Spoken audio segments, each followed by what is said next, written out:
Are the Cincinnati Reds about to move a piece of the major league starting rotation to get an outfielder?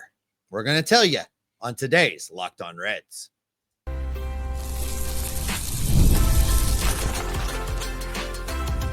You are Locked On Reds, your daily Cincinnati Reds podcast, part of the Locked On Podcast Network, your team every day.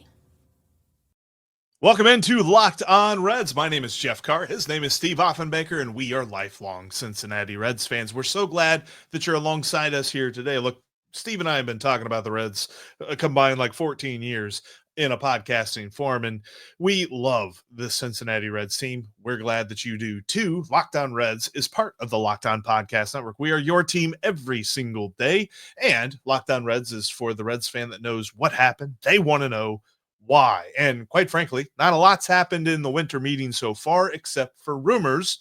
So we will continue to be talking about these rumors and how the Reds are being linked to Luis Robert and why there is a bit of a twinge of, could the Reds be offering up a pitcher in this deal? We'll tell you why we think that here in just a moment. We're also going to look at some rumors about a potential backup catcher coming into play. Is he the best option for the Reds? We'll discuss that in a few. And then later on in today's show, we'll talk about the new guy in the clubhouse via the Rule 5 draft. That's all coming up on today's Locked On Reds podcast that is brought to you by FanDuel. You can get every season going with a big return over on FanDuel. New customers can place a $5 bet, and you'll get started with $150 in bonus bets if you win that first $5 bet. Just go to FanDuel.com right now. All right, Steve, where we will start right now is with the fact that the Reds are continuing to be linked. There were more updated rumors. Gordon Wittenmeyer said that he can confirm that Nick Krall has had a conversation with the White Sox about Luis Robert. There are people on MLB Network like Matt Maskersian on Hot Stove talking about that the Reds are the best landing spot for Luis Robert. So here we are, this trade rumor that doesn't seem to want to go away, which I think in and of it carries some weight, is linking the Reds to Luis Robert, albeit the cost of him and everything. But I think that we can discern what could be part of this trade package based on some other rumors that the Reds are linked to. Well, the Reds continue to be linked to starting pitching. And the only way that that makes sense is if Nick Krall is cooking on something that involves trading away one of the guys they've got already. And I don't know how I feel about that, but it's really the only thing that makes sense for me. Because if you look at Luis Robert and what he's done with the Chicago White Sox, Jeff, you know, he had MVP votes in 2023. So, you know, a 5.0 WAR player, you pushed up, you know, that magic 5 to 6 in WAR. This guy has some talent.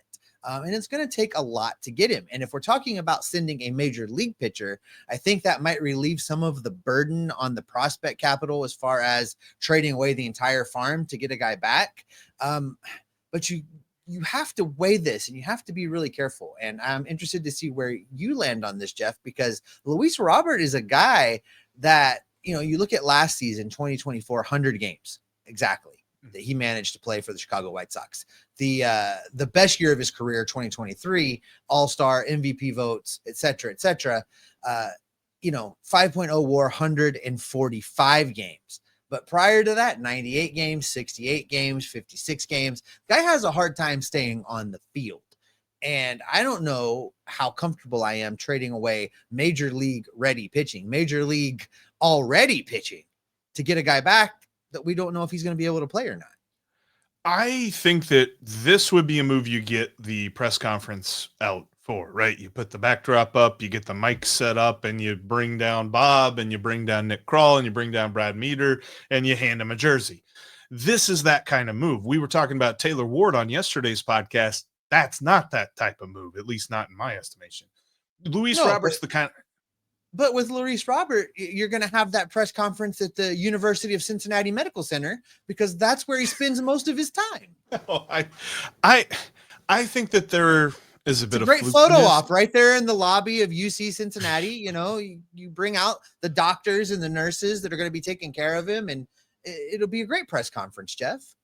I do think that there's something to that worry, and I think that if anything, that would probably drive down the trade price, not to the point that it's like, okay, we're not giving up anything for him, but maybe to the point that it's not like 4 top 10 prospects for him, which, by the way, Garrett Crochet, the White Sox just traded him to the Red Sox. He did not get 4 top 10 prospects for the Red Sox. So who knows? Maybe you can get Luis Robert for a reasonable deal on this, especially if you include that pitcher. But that is why, and the rumor that the Reds are currently linked to starting pitching only persists yesterday, as Nick Pivetta was talked about being, the Reds have contacted Nick Pivetta's agent to see exactly what it would cost to bring him to Cincinnati. He is a free agent starting pitcher, has been with the Red Sox, has been around the American League too. And you know, he's pitched in the postseason, so that's kind of nice. But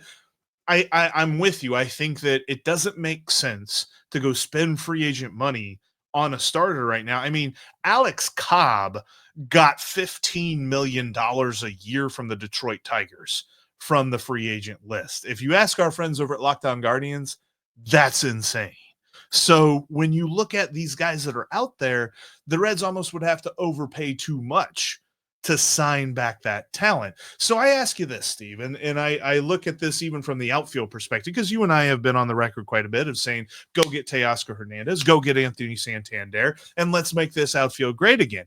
But what's more likely to happen? Are the Reds going to outbid other teams with actual money on the free agent market, or are the Reds going to outbid other teams on the trade market with prospect capital? Because I think it's the trade route. I think that as much as we would love it to be free agent, for whatever reason, the Reds just aren't going to be. If they're going, they're not gonna outbid the Yankees. They're not gonna outbid the Dodgers. They're not gonna outbid those guys in a true bidding war. And quite frankly, I don't think they're gonna outbid those guys in a prospect war. They certainly weren't gonna outbid the Red Sox in a prospect war. They just had the opportunity to do so and didn't. I look at this, Jeff, and if they can't go get a guy for this outfield, we talked about this yesterday. I think the more I think about it, the more I like a matchup with the Angels to get a trade done. I really like that deal we talked about yesterday. Looking at Luis Robert and what he's going to cost based on his 2023 season. And now that's a season where he went in home runs. In 2022, he had 12 home runs. He went to 38 home runs in 2023, but then only hit 14 home runs last year. He went from 56 RBIs in 2022 to 80 back to 35. The question you got to ask yourself is, who is the real Luis Robert? I think he's the guy that played all those other years. I think 2023 is an outlier. That being said, I would rather go into opening day with an outfield of Spencer Steer, TJ Friedl, and one of Fraley and Fairchild than I would be to trade away a major league starting pitcher to bring in this kind of an unknown, this kind of a fluke, this kind of a dude that only did it one time.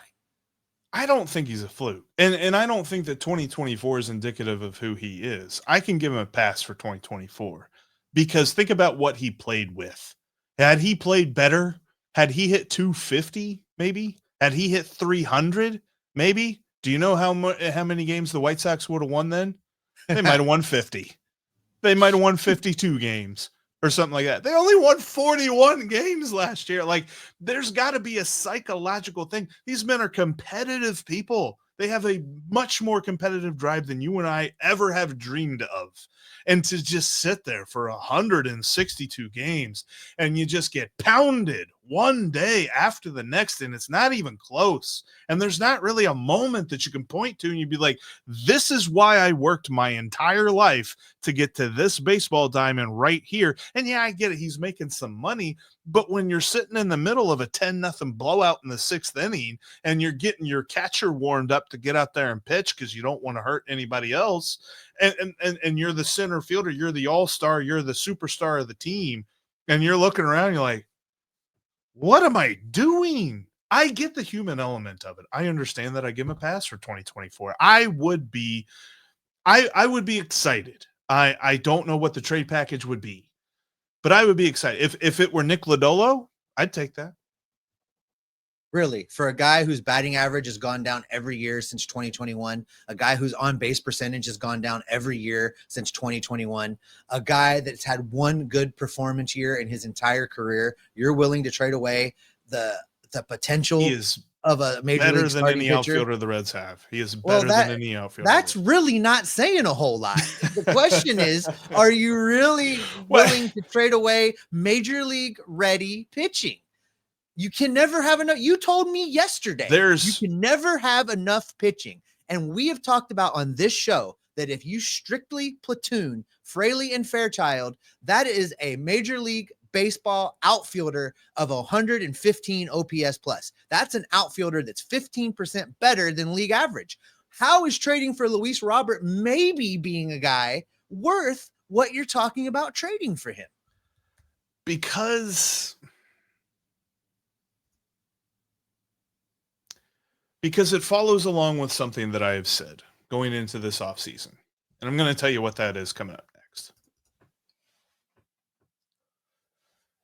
There's never a wrong time during any sports season to get a big return over at FanDuel, because right now new customers can get $150 in bonus bets when you win your first $5 bet. You don't have to be like that one guy. I remember hearing that there was a guy that bet $3 million on a game yesterday on the Eagles to beat the Panthers. That was crazy talk. You don't have to bet that. You know, just put $5 down. That's all you got to do. Plus, you can check out baseball futures. There's the NL pennant, the future for the NL pennant. The Reds odds actually got longer since Juan Soto went to the Mets. They are now 40-1 to win the National League. Look, they're gonna get better, and Terry Francona is gonna make them better. So that just seems juicy to me. I'm throwing a couple of bucks on that. Trust me, you should do it too over at FanDuel.com. Get a big payday today on your sports knowledge over at FanDuel. Make every moment more. They are an official sponsor of the NFL. We're talking Reds baseball here today and every day, every week, every month, all year long. Preseason, spring training, postseason, hopefully off-season. We've got you covered with at least 30 minutes of Reds talk each and every day. All right, Jeff, we left there at the end of that last segment with me basically asking you a question. And I turned the floor over to you about why it would be better to make this deal than to roll with an outfielder that we already know we have that's 15% better than league average. So the main thing for this offseason was Nick Krall is going to have to get creative, because you can't just run it back. You can't just bring back the same roster and expect it to be better. I think that if you roll into opening day with Spencer Steer slated to play most of his game in the outfield, then that's a bit of a failure. I especially believe if you roll into this season with the outfield tandem needed, that you need Stuart Fairchild for 30% of your games. 34% of your games is how many games they face left-handed pitching. I think that's a fair. I think he needs to be their fifth outfielder. With that being said, Luis Robert, you're not trading for the production. You're trading for what you perceive as production to be, not what he's already done. And yes, it's looked bad in 2024, but if you look at 2023, and if you look at the games played, 98 and 68 combined, that's like what, 100, that's just a smidge over a full season's worth across 2 seasons. I'm okay with that, because I believe that when it comes to Luis Robert, there is otherworldly talent. Scouts grade him out super well with the hit tool, the speed tool, the glove, the arm. It's all great.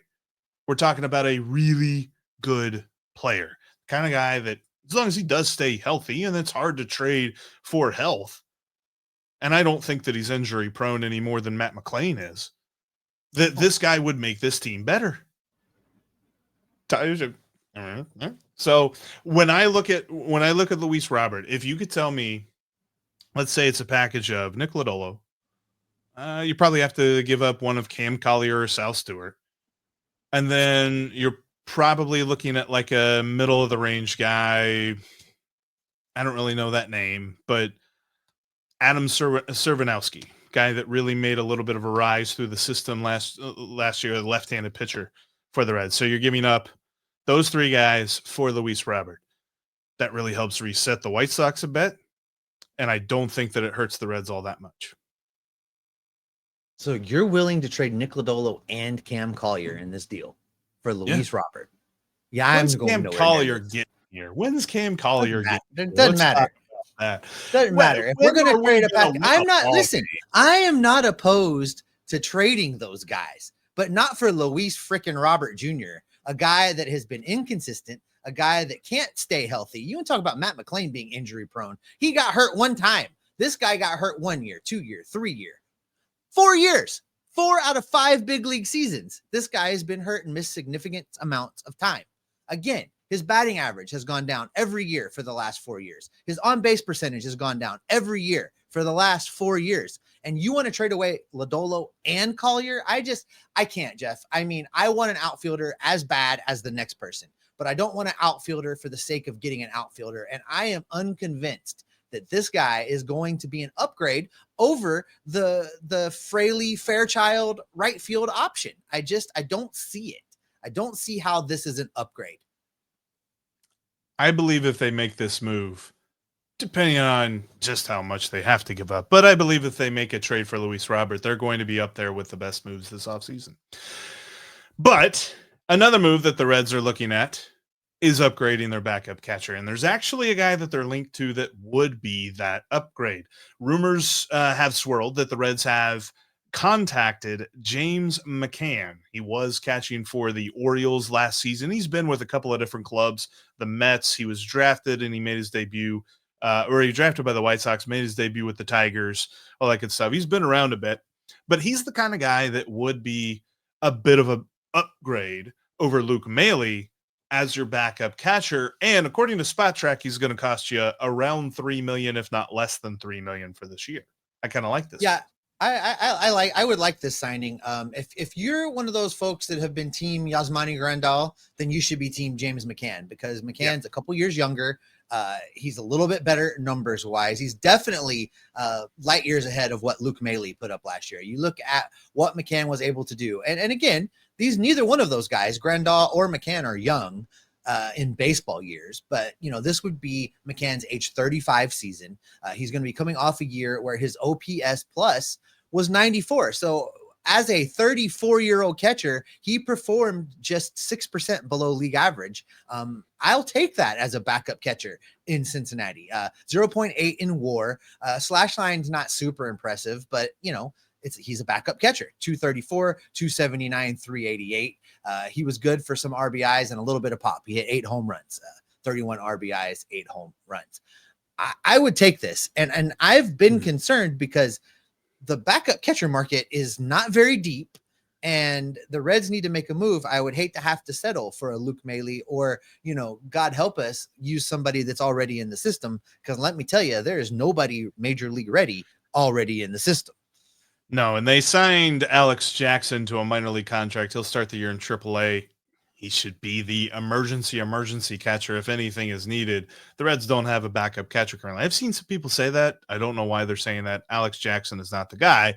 James McCann could be the guy. And one of the reasons that he wasn't really on our radar is that Spot Track kind of ranks people like based on what they were paid last year. And he actually made over $10 million last year. But based on his performance and based on where he is in his career, they project that he will not make anywhere near that moving forward. And so that's kind of why he was off our radar to begin with. The thing that I worry slightly about is that his glove is comparably bad with Luke Maile's. Luke Maile did not have that good of a glove last year, but neither did James McCann. And in fact, according to StatCast, his overall fielding run value as a catcher was -8. He wasn't good at blocking. He wasn't good at catching people stealing, and he wasn't good at framing.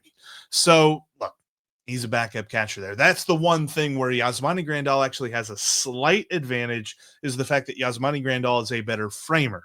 He was actually a pretty good framer last year, and I think I kind of like that. The thing that I worry about with Grandal is that he can't catch anybody stealing. Everybody steals every base on him. He was the worst catcher in Major League Baseball, according to StatCast, at controlling the running game last year. So where would you fall on that? If you're looking at a backup catcher, like, do you say if you're good at framing, I'm not worried about the stealing? Given the rules that are written to dramatically favor base runners anyway, I think I would focus more on the framing. So, if it's a choice between the two, I guess, we like Grandal better. But I'm good with either one of those guys, actually. I'm actually good with either one of those guys over saying revisit the Luke Maile conversation. So I'm cool if it's one of these 35, 36-year-old catchers looking to squeeze out another year, but that have done something. Obviously that's going to lead to, well, what about Tucker? Tucker has demonstrated over the last several seasons that like his best days are well behind him. So, and both Grandal and McCann are guys that are going to come in and hit an occasional home run and get on base a little bit. They're not going to be world beaters, but they're not going to be embarrassed in the batter's box either. So I'm good with either one of those guys, Jeff. I just wish the Reds would make a move. In fact, I just wish someone would confirm for me that Nick Krall is awake. I texted you earlier come on, do something, Jeff. Jeff, I need somebody to confirm that Nick Krall's even at the winter meetings. Maybe can somebody show me a proof of life? I feel like Nick Krall, I have purchased major televisions, stuff like that. It takes me forever to do that. I read up on them, I compare them, I look at this, I look at that. If someone were racing me to get a specific television, I feel like I might feel like Nick Krall a little bit. And then I'm just like, man, I don't know if I'm ready to pull the trigger. Oh, look, here comes the Red Sox. They're going to go get that LG that I've been looking at. All right, well, let's go look at the Vizio. I don't know. I think there's something to that. Maybe he's far too conservative when it comes to actually shopping around. But I do believe that he's got some irons in the fire here. He's not sitting on his hands. But I'm with you. I want to see something happen. The Reds still have needs, and other teams are filling their needs. The Reds are not. And honestly, one of the craziest things, I don't know if you saw this, but the rapid fire trades that the Guardians pull off yesterday, where they sent Andres Jimenez and Nick Sandlin to the Blue Jays, got a couple of guys, then sent those guys to the Pirates and got some pitching in. Luis Ortiz, some Reds fans will actually remember that name because he's pitched for the Pirates the last couple of years. Luis Ortiz is no longer in the division. He's now a Cleveland Guardian because of all these different trades. So, look, Cleveland's doing stuff, and they didn't even think they were going to do stuff. So let's go do some stuff. I just, I can't help but picture Nick Krall standing in front of a big dry erase board in some hotel suite in Dallas, just biting his knuckle, right? Going, just so reluctant to make a deal, just so much angst. If he's not careful, the whole offseason is going to pass him by, and the Reds have holes that need to be filled for sure. So is he standing there calmly, or is he like Charlie in It's Always Sunny, where he's just like, yeah, it's angst. He's biting his knuckle. He's stressed, man. He's stressed. He's on his 5th pack of cigarettes of the day. He's working. Oh my gosh. Well, hopefully that work pays off here soon. But you know what? He did get somebody. There was a new addition to the Reds roster.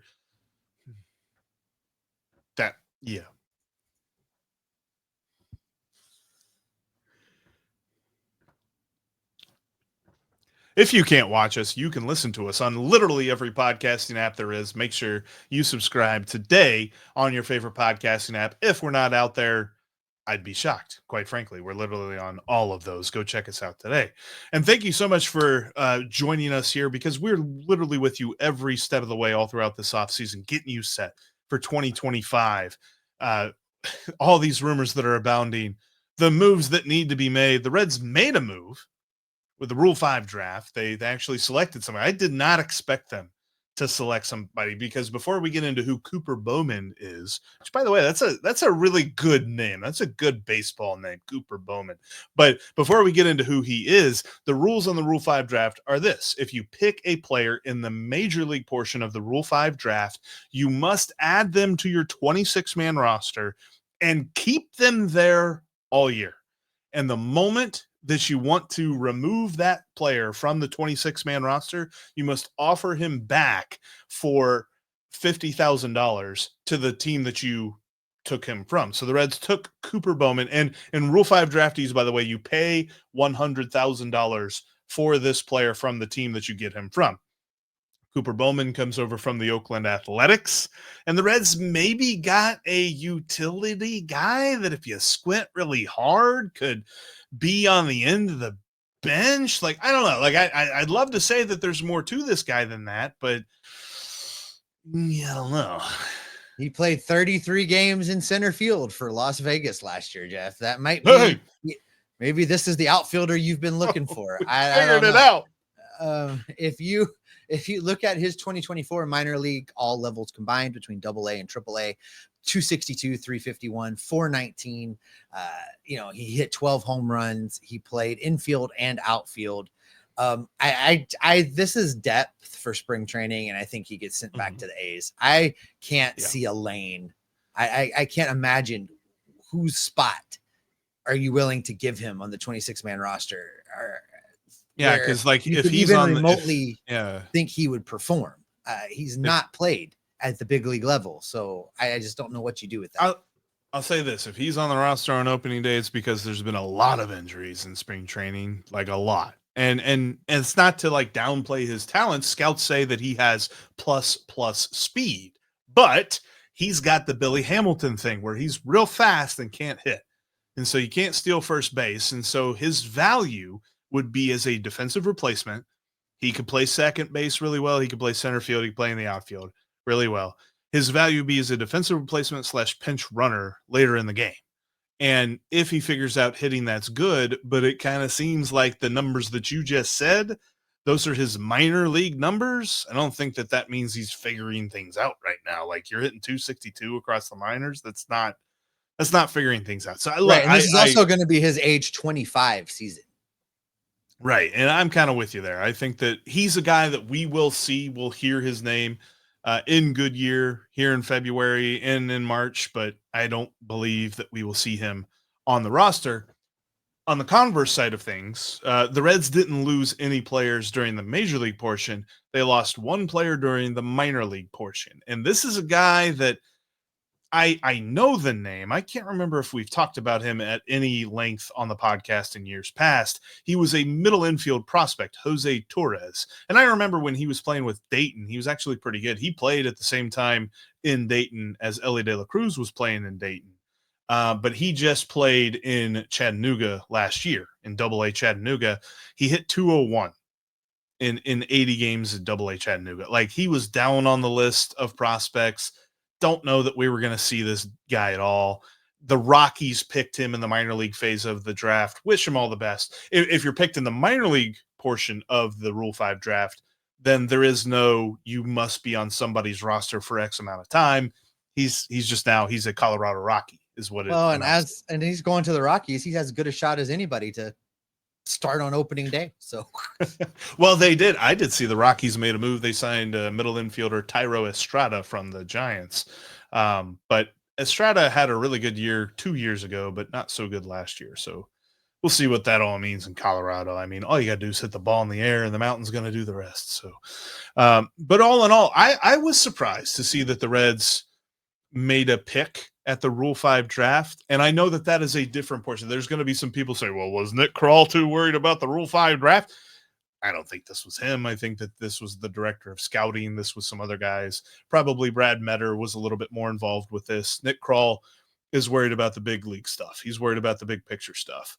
And look, Cooper Bowman's going to be a nice little addition for spring training, but it's not going much further there. But yeah, would you say, let's close it out with this. What is the most likely move, in your opinion, between now and the end of the week? Because the Rule 5 draft basically signals the end of the winter meetings. Everybody's kind of wrapping things up, getting ready to go home. Are there any deals on the way out? I think that if there's anything that the Reds do before the end of this week, it's going to be signing James McCann. Okay, that's probably fair. I think they're spending all of their time and energy right now looking at an outfielder. I don't think they're going to get a deal done for Luis Robert. I think the asking price is going to be way too high, and that Nick Krall is ultimately going to agree with me that that's crazy talk for what the White Sox are asking for. And I think they will make a move for an outfielder, but it'll be, with a trade partner like the Angels and Taylor Ward. I think it's going to be that kind of deal.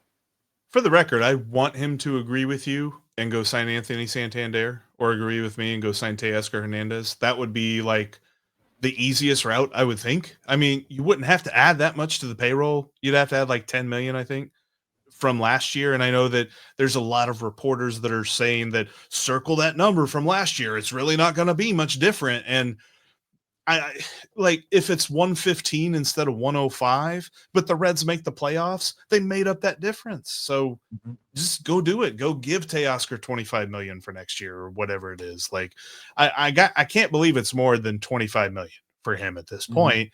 Or Anthony Santander, maybe it's 25, maybe it's 26, and you give him an extra year. Oh, boo hoo. The Reds don't have anybody in the outfield coming up soon. If you got to give a guy 6 years, guess who's coming up in 6 years in the outfield? Nobody. So, all right, you're not going to block anybody. I agree. I think that is a good spot to go ahead and wrap it up for today, Jeff. For the love of God, somebody, if you're in Dallas, go bang on Nick Krall's hotel room door. Wake him up. We need a concrete move. And while we wait for that, we're going to keep gathering up all the news and the information and covering the rumors and bringing it all right back here so that you continue to make us your first listen. Now go make Locked On MLB your second listen. Our buddy Paul Francis Sullivan, you can call him Sully, has you covered on the national front, covering all the moves of the offseason with his knowledge and unique brand of humor. Go check him out at the Locked On MLB podcast, also part of the Locked On Podcast Network, your team every day. The link for his show down in today's episode description. Until next time, we'll keep gathering up that news and bringing it back here to keep you locked on Reds every single day. Do you think Nick Krall gets the continental breakfast every morning at the winter meetings? I don't think he's awake. Slept right through it.